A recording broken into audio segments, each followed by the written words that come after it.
인사 부탁드립니다. 네, 그날보다 연출한 김지영 감독입니다. 네, 감사합니다. 네, 제작자 김호준입니다. 우선 기획 제작자로서 우선 이 영화의 기획 방향 혹은 제작 의도부터 잠깐 설명 드리겠습니다. 영화는 16,000명의 시민들의 자발적 참여로 시작했고요. 그리고 기획 방향, 제작 의도 관련해서는 이 영화를 만들면서 처음부터 세운 원칙 몇 가지가 있습니다. 우선 첫 번째는 데이터로 과학적으로 인증 가능한 부분만 다루다. 첫 번째 원칙이었고, 두 번째는 그 데이터를 생존자의 체험과 조차 검증한다는 것이었고요.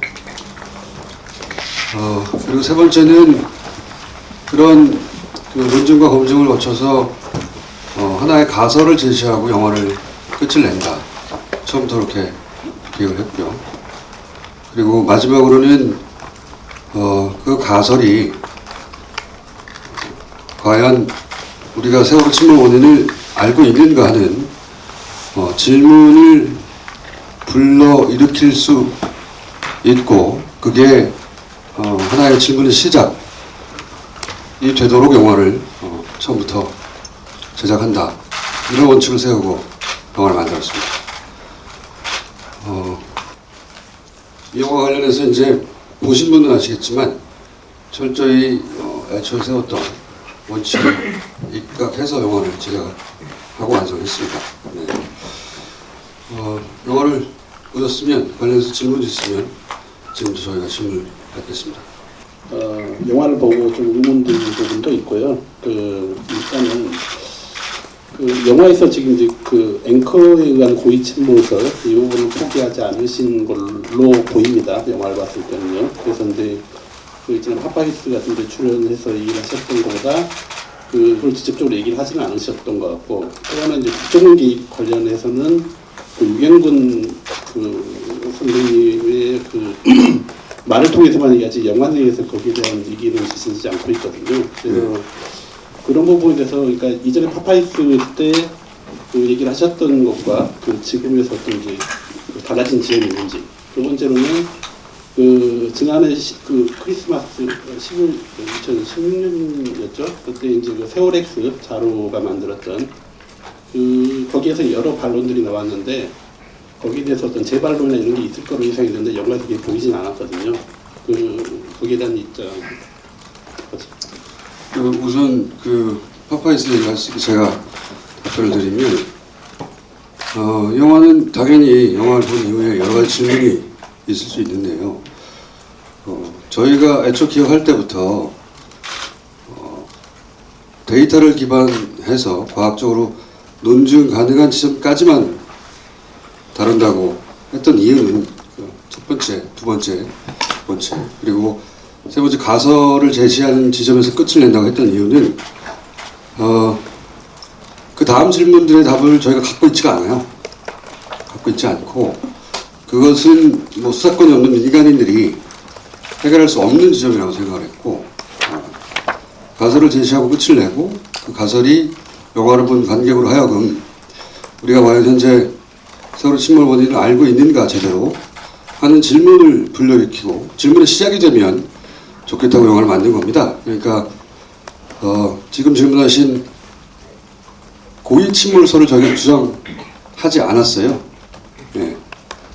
그 직전에 우리가 데이터로 도달한 그 데이터의 총합으로서의 가설 하나를 제시하고 그 이후에 그 질문에 대한 답은 사실 국가기관이 할 일이라고 봅니다. 애초 이 영화 전체가 국가기관이 했었어야 할 일들을 하지 않았기 때문에 시민들의 힘을 모아서 질문까지를 만들어낸 것이거든요. 그래서 이 영화가 고의 침몰설을 주장한다고 하는 것은 사실이 아니고요. 왜냐하면 이 가설 이후에 이어지는 질문들에 대한 답을 저희가 얻지 못했기 때문에. 그리고 이게 유일한 가설이라고 주장하지도 않습니다. 만약에 그랬다면 결론 혹은 뭐 이게 답이라고 했겠죠. 예. 그리고 두 번째, 소위 이제 잠수함설. 이 영화를 제작하는 과정에서 김 감독은 데이터를 수집하고 분석하고, 그리고 그 분석의 결과로서 끊임없이 새로운 가설이나 혹은 중간 단계의 결론들을 제시하면, 제 역할은 이제 정부 입장에서 그걸 반론하고, 그리고 그 가설에 대해서 수정하거나 의문을 제기하는 역할 분담을 이렇게 나눴어요. 그 가운데 잠수함설도 당연히 검토됐습니다. 그런데 이제 잠수함설 같은 경우에는 데이터를 분석해 가면서 이게 이제 단 한 번의 사고만 있었던 것이 아니라, 영화를 보셨으면 아시겠지만 적어도 3번 혹은 4번의 그 특별 메시지가 있었다는 걸 저희가 발견했거든요. 그리고 생존자들의 기억에도 배가 이상 운행을 했던 그런 체험들이 존재하고, 만약에 잠수함이라고 한다면 새벽부터 여러 번에 걸쳐서 배 운항에 영향을 미칠 뭐 충돌이든 혹은 뭐 어떤 영향을 미칠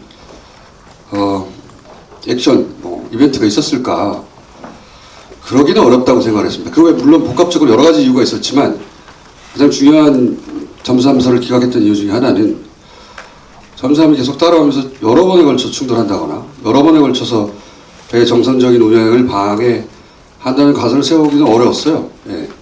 그 외에 왜 잠수함설이 기각됐는지는 굉장히 많은 데이터와 굉장히 많은 논증 과정이 있었는데, 그거는 이 영화의 목적이 잠수함설을 기각하기 위한 게 아니었거든요. 우리가 발견했던 데이터와 우리가 교차 검증한 생존자들의 어떤 기억과 체험, 그것의 총합으로서의 하나의 가설을 제시하는 게 목표였지, 다른 가설을 반박하려고 영화를 만든 게 아닙니다. 그래서 그런 내용은 담기지 않았습니다.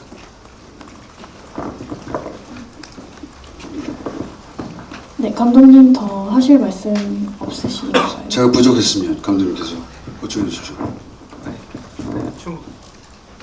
네, 충분한 것 같습니다. 네, 그럼 다음 질문 있으신 기자님 손 들어주시면 마이크 전달드리도록 하겠습니다. 지금 21만 명을 넘어서면서 역대 다큐멘터리 영화 중 흥행 2위에도 등극하고 좀 관심을 많이 받고 있어요. 그래서 지금까지 세월호 다큐 같은 것도 많이 나오고 방송 특집도 있었는데, 유독 그날 바다가 좀 더 반응을 불러일으킨 이유가 뭔지 생각하시는 게 있다면 말씀해 주시기 바라고요.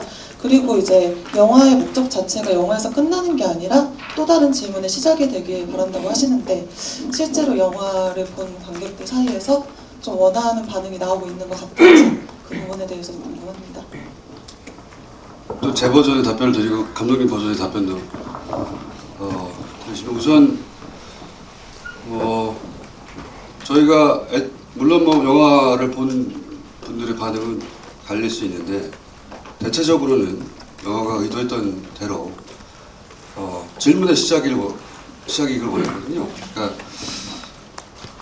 세월호 관련해서 정부가 최초로 제시했던 침몰 원인, 고박 불량이라든가 또는 보건성 문제라든가 과적이라든가 또는 조타 미수, 이게 이제 검경 합동수사본부가 내놓은 침몰의 원인이었습니다. 검찰은 대략 20여일 만에 기소를 했고요. 그런데 이제 되돌아보면 정부가 발표했던 침몰 원인은 지금까지도 대부분의 국민들에게 세월의 침몰 원인으로 인식되고 있어요. 그 외에 다른 어떤 침몰 원인도 제기되지 않았기 때문에.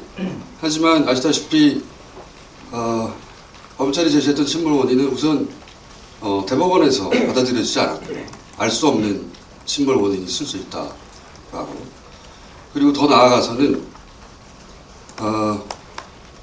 정부가 의뢰했던 시뮬레이션 결과도 나오기 전에 검찰은 기소를 했습니다. 저희가 4년에 걸쳐서도 하나의 가설밖에 제시하지 못했던 침몰 원인에 대한 어떤 분석을 검찰은 20일 만에 끝냈어요.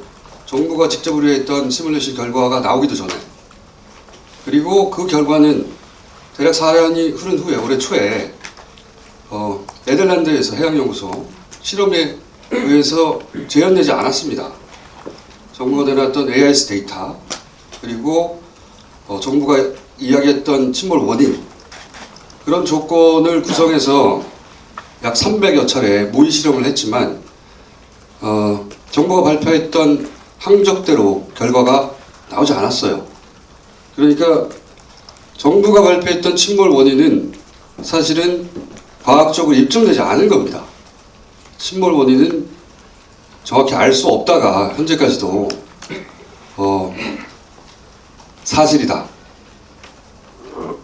그러니 거꾸로 정부가 제시했던 침몰 원인이 말하자면 부실하고 부족하고 섣부른 단정 의도가 무엇이었는지까지는 저희가 말하지 않겠습니다만 적어도 과학적으로는 입증되지 않은 현재까지도 침몰 원인을 정부는 제시했고 그걸 여전히 고수하고 있습니다.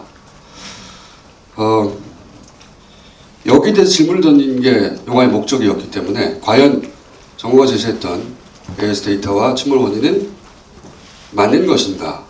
왜 4년간 누구도 의문을 제기하지 않았는가? 이제 가장 처음으로 되돌아가서 다시 질문을 할 때가 아닌가? 침몰 원인이 무엇이었냐고. 그게 영화의 의도였고 그리고 그런 의문이 자연스럽게 떠오르도록 하는 것이 영화의 목적이었기 때문에 관객들의 반응은 대체로 저희가 원했던 그 질문의 시작 왜 어떻게 하는 질문들이 대체로 나오고 있다고 생각하고 있고요. 답변을 길게 하다 보니까 첫 번째 질문을 잊어버렸습니다. 흥행 이유 이렇게까지 잘. 그건 몇 가지 이유가 있겠지만 우선은 침몰 원인을 다룬 유일한 다큐이고요. 그리고 가장 근본적이고 첫 번째 질문으로 되돌아갔기 때문이기도 하고요. 그리고 많은 사람들이 여론조사에 의하면 약 80%의 국민들이 여전히 정부가 초기에 발표했던 과적이나 조탄미술 혹은 보건선 불량 정도를 이유로 알고 있습니다. 현재도. 근데 본인들이 알고 있던 지난 4년간 기정사실화했던 정부 발표가 근본적으로 질문의 대상이 된다는 점에서 아마도 저희가 그렇게 공부를 열심히 하지도 않았고 했나요? 본부사에서는 했다고 합니다. 혹은 주류 미디어에서 본격적으로 다루지도 않았고 했지만 그 영화를 본 사람들이 가진 그런 질문의 힘으로 영화는 흥행하고 있는 게 아니겠는가. 다큐 중에는 다 쓰는 누구 겁니까 하는 것이 결국은 이명박 전 대통령 혐의에 대해서 국가기관이 대답하도록 만들었던 질문의 힘이라면 이 영화 역시 저희가 수사권을 가지고 있지도 않고 강제적인 조사를 할 수도 없기 때문에 할 수 있는 최대치는 데이터에 기반해서 과학적으로 논증해가며 생존자들의 책임과 일치하는 합리적인 질문을 한 것까지다 라고 애초에 기획했던 거고 그 질문이 유효했기 때문에 너가 여기까지 오지 않았나. 그리고 더불어서 감독님이 잘 만들었기 때문에 질문이 일목요연하게 이해되도록 그리고 감독님이 3년 반에 걸친 그 조사 과정이 매우 꼼꼼했고 민간에 살 수 있는 최대치를 한 게 아니겠는가 하는 공감대도 관객들 사이에 있었기 때문에 여기까지 했다면 이제는 그 다음 질문은 국가기관이나 혹은 언론이 나서서 해결해야 될 문제 아니겠는가 하는 그런 공감대도 만들어졌기 때문에 영화가 흥행한 게 아닐까요? 답변이 굉장히 길었네요. 감독님이 생각하시는 감독으로서의 흥행 요인은 뭡니까? 예, 저도 사실 지금 좀 얼떨떨하고요. 굉장히 놀라고 있는데 그래서 당연히 감독이기 때문에 관객들이 저희 영화에 대해서 어떻게 생각하나를 틈나는 대로 계속 살폈어요. 이렇게 보면서 딱 느꼈던, 아, 이래서 지금 우리 영화를 많이 봐주시는 것 같다라고 느꼈던 지점들이 있는데요. 보니까 관객들의 평이 그렇더라고요. 그러니까 처음에 이 영화를 그러니까 봐야 되는데 안 보기가 겁난다라고 했던 분들의 평을 보니까, 그리고서 결국 봤던 분들, 처음에 보는 걸 좀 두려워했던 이유가 그거라고 그러더라고요. 고통스러운 기억을 다시 반복하고 싶지 않다. 그리고 또 가서 계속 울게 하지 않을까. 이게 곧 다시 안 좋은 기억을 계속 되새기기 싫으셨는데 막상 뭐 남편과 함께 누가 권유해서 또는 의무감으로 와서 봤는데 예상과 전혀 달랐다 라면서 좋아하시더라고요. 정확하게 그 눈물의 호소하는 감정적 호소가 아니라 굉장히 이성적으로 자기가 가장 궁금해했던 세월호의 호기심들을 이 영화는 하나씩 퍼즐 조각 맞추듯이 풀어주고 있다. 그리고 나중에 제시하는 그 침몰원인의 가설에 자기는 공감이 갔다. 그리고 몰입감이 굉장히 좋았다. 어떤 분은 좀 지나친 칭찬 아닌가요, 스트레이트가? 아, 이게 자화자찬하는 것 같습니다. 죄송합니다. 아니, 저는 그 반응들이 너무 좋았어요. 사실 어젠가요? 전주에 내려갔다가 아이들이 저를, 중학생, 고등학생이 저를 보고 아, 감독님이다 하면서 이렇게 뛰어오더라고요. 너무 놀랐어요. 그리고 그래서 이해가 가냐 그랬더니 다 이해가 간다고 그러더라고요. 중학생, 고등학생이. 그리고 저보고 아이들이니까 그렇게 얘기했겠죠. 재밌었다 라는 말을 하더라고요. 그걸 보고, 물론 세월호 영화를 재밌었다고 표현하면 절대 안 되겠죠. 그러나 학생들이 이렇게 이해가 가고 이런 반응이 있다면 이게 우리 지금 영화가 사람들에게 과학적이면서도 제대로 다가가고 있구나라고 느꼈고, 이게 지금 20만이 넘는 관객에게 이런 반응을 일으킨 것이 아닌가라고 저는 개인적으로 좀 생각합니다. 그게 첫 번째 질문에 대한 제 답이고요. 그리고 무엇보다도 그런 것 같아요. 제가 지켜볼 때만요. 세월호가 너무 의혹이 많았지 않습니까? 그 의혹이 화가 나면서도 풀렸다고 보시는 거예요. 궁금했던 것들이 풀리는 과정에서 오는 그 시원한 의혹 해소, 이것이 결국 주변에 알려주고 하면서 이런 놀라운 결과가 이루어진 게 아닐까라고 보고 있습니다. 그리고 이거는 제가 얘기하고 감독님은 과찬이십니다 앞에서 해야 되는데.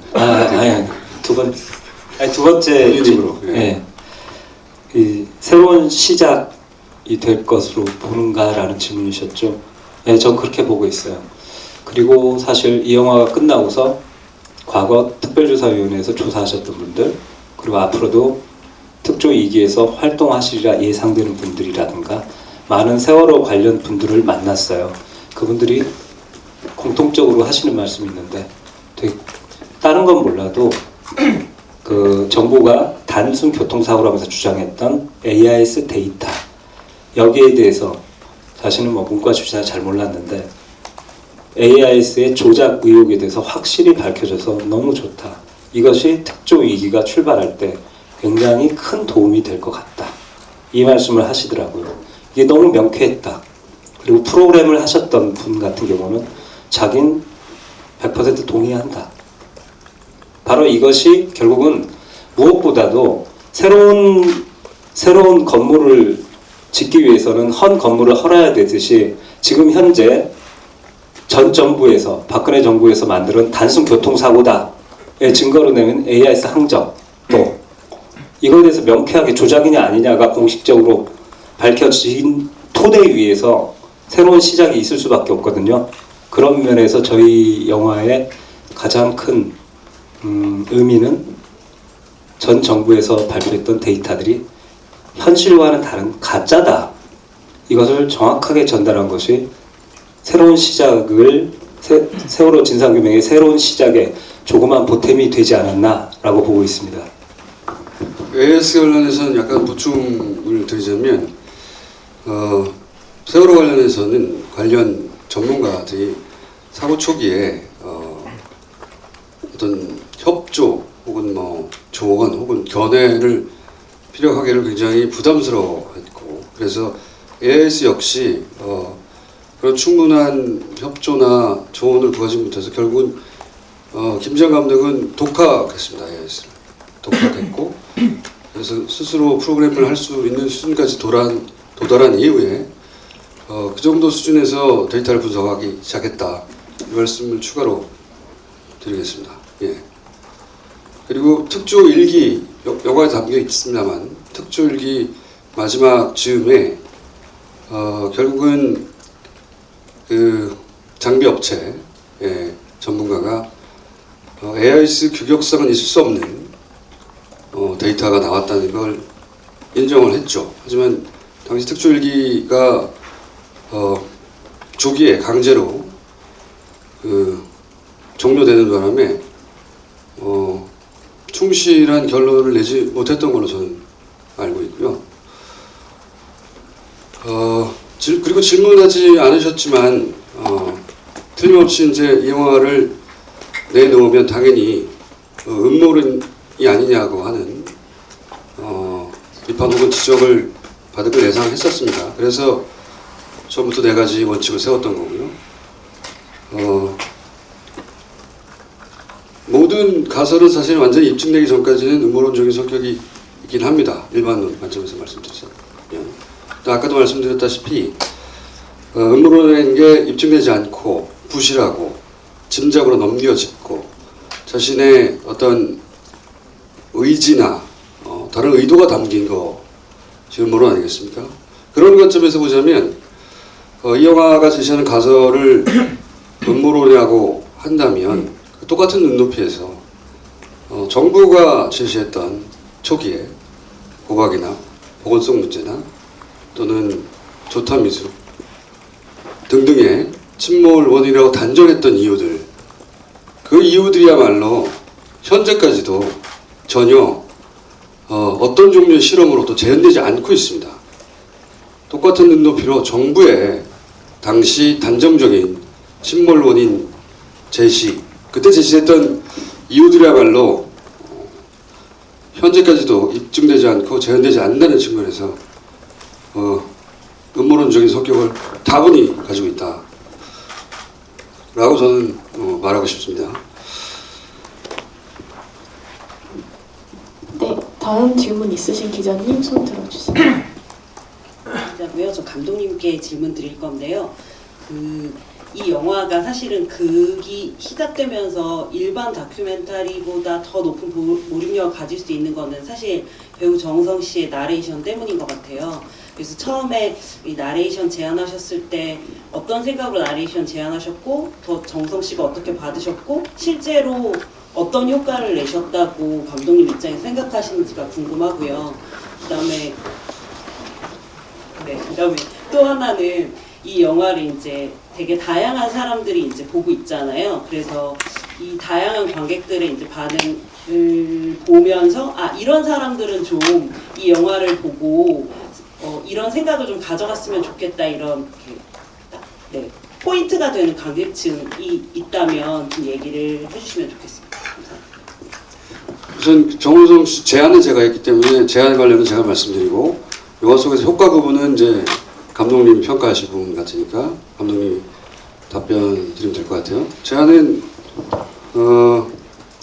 애초에는 워낙 이 영화가 감정을 최대한 배제하고 그리고 차가운 이성의 논리의 힘으로 접근하자고 애초에 기획했기 때문에 너무 딱딱할까봐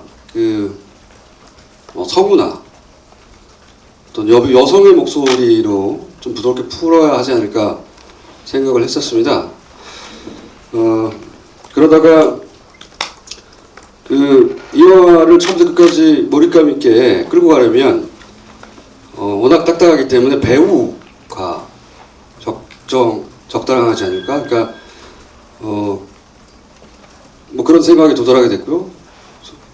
그리고 그 배우 중에 목소리에 힘이 있다고 저희가 생각했던 후보 중에 정우성 씨가 첫 번째였어요. 예. 그리고 배우기도 하고 단순히 읽기만 하는 게 아니라 아주 드라이하게 읽는데도 그 안에 또 정서적인 힘이 담기길 원했는데 실제 담겼는지는 감독님이 평가하실 것이고 제안은 이제 제가 했습니다. 제작자로서.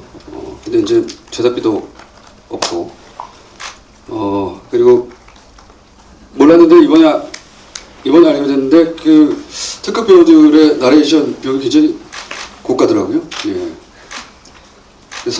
그리고 이제 세월호 관련 영화에 많은 분들이 부담을 느끼고 있기 때문에 특급 배우로서 자신의 목소리를 직접 담아서 응해줄까 하는 우려가 많았죠.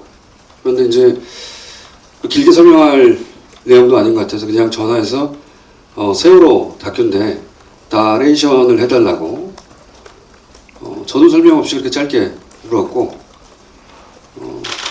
정호성 씨가 대략 한 2초 후에 하겠습니다 해서 대화는 끝이 났습니다. 네. 저도 사전 설명이 그다지 없었고 정호성 씨도 다른 툴을 달거나 조건을 묻지 않았고요. 짧은 대화 끝에 승낙해 주셔서 저도 놀랐고 여전히 매우 감사하고 있습니다. 정호성 씨에게.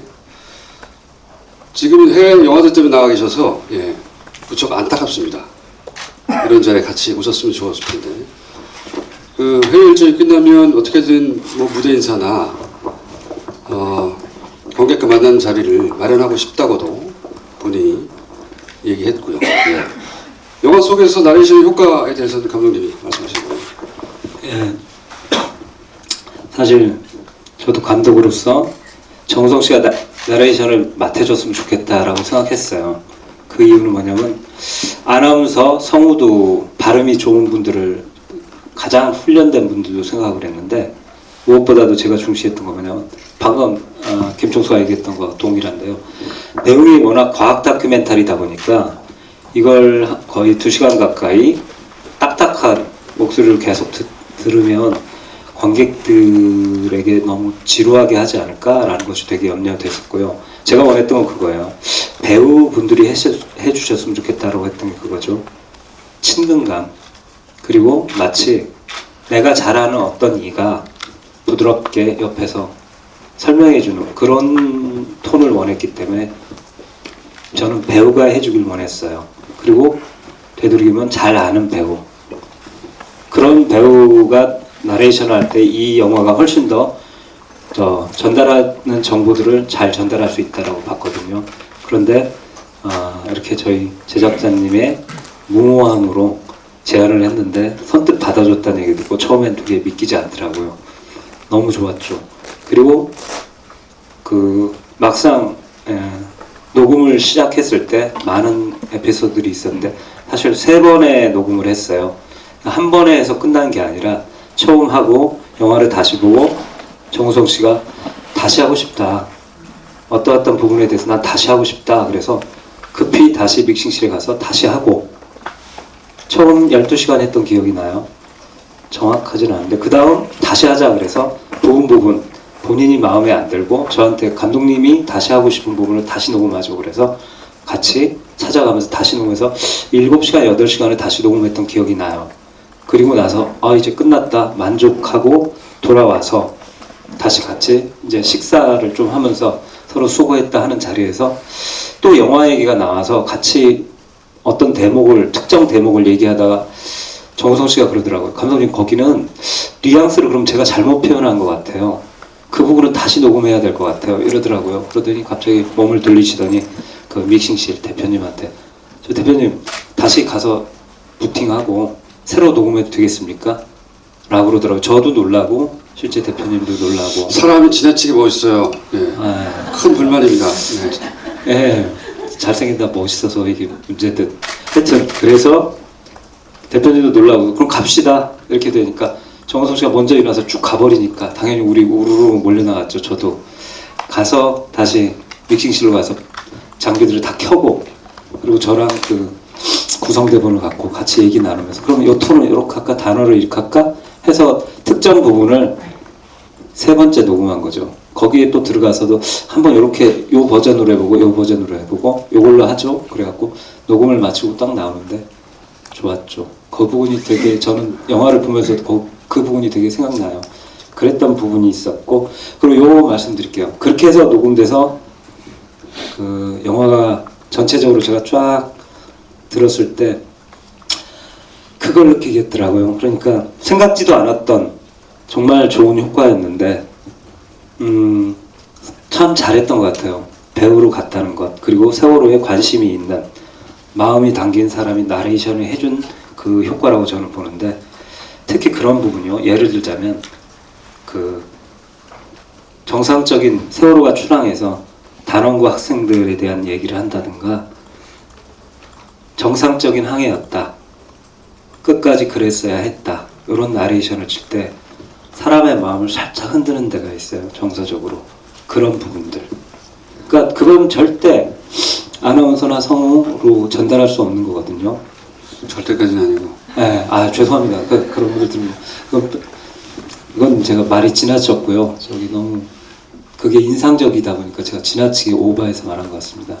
근데 너무 좋았어요. 그런 부분에서 생각지도 않았던 그런 부분에 마음을 담은 배우가 어떤 정서를 주면서 영화를 풍요롭게 해주니까, 야, 정말 정우성 씨로 간 건 정말 좋은 선택이었다. 너무 고맙다. 그런 생각을 했죠. 만족합니다. 매우 기쁘고요. 제작자로서 이제 추가 정보를 드리자면, 이제 개런티 얘기를 전혀 안 했기 때문에 대화 중에 아마도 대표 입장에서는 세월호 영화의 나레이션으로 참여한다는 자체가 좀 부담스러웠을 것이고, 또 뭐 비용 문제도 있었겠죠. 예. 그 다음 날 대표에게 전화가 와서 안 받았습니다. 노 개런티가 되었고요. 자연스럽게. 이후에 이제 통화를 하고 소속사에서는 매우 걱정했지만 정우성 씨가 너무 강한 의지를 보여서 막을 수 없었다, 그런 이야기를 나중에 들었습니다. 네. 그리고 마지막 질문이셨죠? 세 가지 질문인데 마지막에 다양한 관객들인데 특히 어떤 관객이 봐줬으면 좋겠고 어떤 그분들한테 어떤 얘기를 하고 싶냐라고 말씀하셨잖아요. 거기에 대한 답변을 하겠습니다. 저는 학생들이 많이 봐줬으면 좋겠어요. 모든 분들이 전 국민이 보면 좋겠지만 특히 학생들, 어린 학생들. 제가 사실 김종수에 대해서 이 일을 같이 하면서 되게 어떤 신뢰감을 갖고 있는 가장 근본적인 게, 총수가 KFC인가 파파에 있어서 그 얘기를 했던 게 되게 인상적이었어요. 죽은 아이들에게 너희들이 왜 죽었는지를 알려주는 게 우리 어른들이 해야 할 난 추모라고 생각한다. 전 그게 되게 인상적이었거든요. 그래서 이 일을 아마 같이 하면서 계속 저를 막대할 때가 있지만 그래도 신뢰감을 잃지 않고 왔던 게 아닌가 이렇게 생각하는데요. 제가 학생들이 봐줬으면 좋겠다 하는 이유가 그건데, 학생들한테 그 메시지를 전하고 싶어요. 이 어른들이 다 부패한 거, 무능하고 부패한 게 아니다. 책임감을 느끼고 죽은 아이들에 대해서 끝까지 그 이유를, 침몰 원인을 밝히려고 하는 어른들이 많다. 거기에 성금까지 내면서 계속 자기 일이 아님에도 끝까지 밝히려고 하는 어른 세대가 있다. 절대 희망을 잃지 마라. 이 얘기를 해주고 싶어요. 제작자로서는 저는 수사기관에 계신 분들이 영화를 봤으면 좋겠고요. 그리고 세월호 침몰 원인이 다 밝혀졌다고 생각하시는 일반인들도 보셨으면 좋겠고, 그리고 이 침몰 원인을 밝힐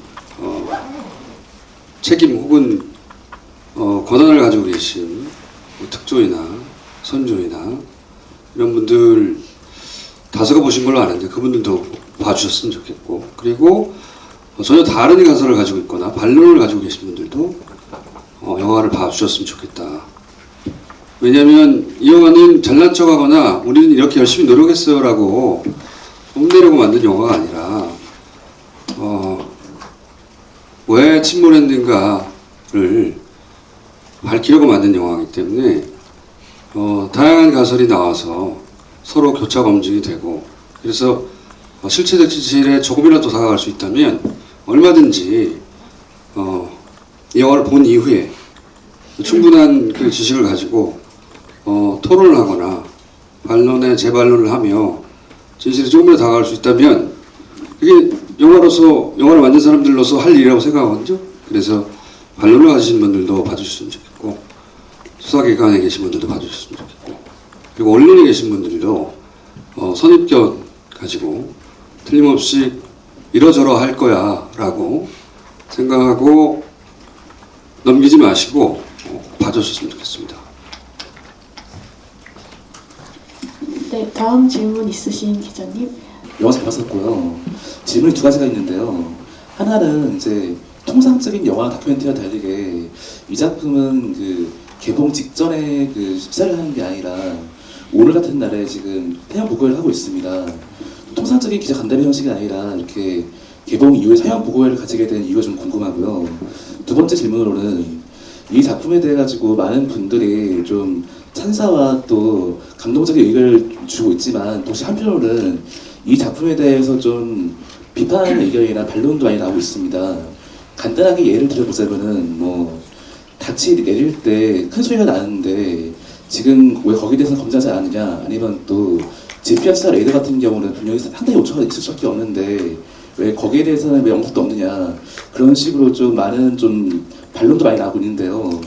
그러한 반론에 대해 가지고 생각하시는지, 그리고 또 추후에 다시 한번 세월호에 대한 침몰론이라든가 아니면 또 세월호에 대한 문제에 대해 가지고 추가적인 작업을 하실 생각이 있는지 궁금합니다. 첫 번째, 세 번째 질문은 제가 답변드리고, 반론에 관해서는 감독님 말씀 드리는 게 맞는 것 같습니다. 기자 시사회를 하지 않기로 했던 것은 많이 안 올까봐, 어차피 뻔한 영화 아니겠는가 하는 인식들이 있고, 그리고 무엇보다 관객, 유가족부터 만나고 싶었고요. 첫 번째는 이 영화는 과학을 이야기하고 있지만 사람의 생명과 관련된 일이기 때문에 우선 그 당사자들이라고 할 수 있는 유가족과 먼저 만나고 싶었던 이유가 컸고요. 그러다 보니 4월 16일이 곧 다가온 것이고요. 예. 그리고 과연 우리가 기자 시사를 한다고 기자 분들이 영화에 대한 기사를 써서 부동산의 홍보의 목적이잖아요. 예. 그렇게 해 주시겠는가? 예, 그런 의문도 있었습니다, 솔직히. 뭐 여러 가지 이유로 기자 시사가 급하진 않다. 우선 유가족을 만나고 일반 관객을 먼저 만나는 게 좋겠다, 이 영화는. 특별히. 그리고 그 관객의 힘으로 혹은 영화 자체의 힘만으로 가자. 저는 그렇게 생각했습니다. 그래서 기자 시사를 혹은 뭐 간담회를 한다면 나중에 하자. 당장 홍보의 목적으로 영화를 상업 영화도 아니기 때문에 애초에 제작 의도 자체가 홍보의 목적으로 먼저 기자 시사를 할 필요는 없는 것 같다라고 종합적으로 판단을 한 거고요. 마지막으로 세월호 관련 영화는 여기까지만, 처음 시작할 때부터 여기까지만 하겠다고. 왜냐면 큰 틀에서는 사실은 왜 침몰했는가, 침몰 과정의 의문과 그 구조 과정의 의문, 크게는 두 가지 의문 영역이 있습니다. 구조 과정의 의문은 기본적으로 과학으로 풀 수 없는 영역이에요. 그래서 수사권이 없는 우리가 과연 그 부분을 모두가 납득 가능한 수준으로 다룰 수 있겠는가, 그리고 시간이 있는가, 그만큼의 뭐 복합적으로 생각했을 때 침몰 원인만 다루는데도 벅차고, 사실 김 감독과 최진아 PD 두 사람이 영화를 처음부터 끝까지 끌고 온 겁니다. 두 사람이. 여기 무슨 거대한 제작진이 있었던 게 아니에요.